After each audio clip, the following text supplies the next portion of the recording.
लक्ष द्या समोर. तर विद्यार्थी मित्रांनो, आजच्या घटकामध्ये आपण घड्याळ वाचन याच्यामध्ये 3 प्रकारच्या वेळा आपण समजून घेणार आहोत. पहिली म्हणजे मध्यान्ह वेळ.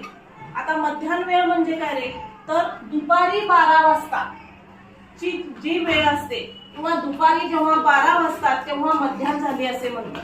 आता आपल्या घरामध्ये आपले आजी आजोबा आपल्याला नेहमी सांगत असतात की दुपारी 12 वाजले म्हणजे सूर्य डोक्यावर आला की काय होते, मध्यान्ह होते.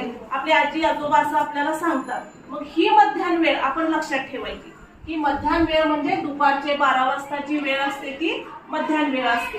आता मध्यान्होत्तर वेळ म्हणजे काय, तर दुपारी 12 वाजल्यापासून रात्री 12 वाजेपर्यंत हा जो कालावधी असतो, दुपारी 12 ते रात्री 12 हा 12 तासांचा जो कालावधी असतो तो मध्यान्होत्तर कालावधी असतो. आणि रात्रीच्या 12 वाजल्यानंतर उद्या दुसऱ्या दिवशी दुपारी 12 वाजेपर्यंत म्हणजे रात्री 12 ते दुपारी 12 हा जो काळ असतो तो मध्यान्ह पूर्व वेळ असतो. लक्षात ठेवायचं. अगोदर मध्यान्ह वेळ लक्षात ठेवा. मध्यान्ह वेळ कधी असते, दुपारी 12 वाजता. आणि दुपारी 12 वाजल्यानंतर जी वेळ सुरू होते दुपारी 12 ते रात्री 12 ही वेळ मध्यान्होत्तर वेळ असते.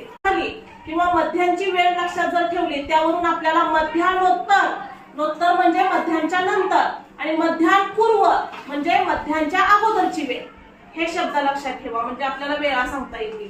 आणि यावरून आपल्याला स्पर्धा परीक्षेमध्ये म्हणजे स्कॉलरशिप नवोदयच्या परीक्षेमध्ये जे प्रश्न विचारलेले असतात तर त्या प्रश्नांची उत्तर आपल्याला ह्या वेळावरून देता येतात.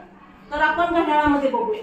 आता याच्यामध्ये किती वाजलेत रे, 12 वाजले. म्हणजे ही कोणती वेळ आहे, या तिन्हीपैकी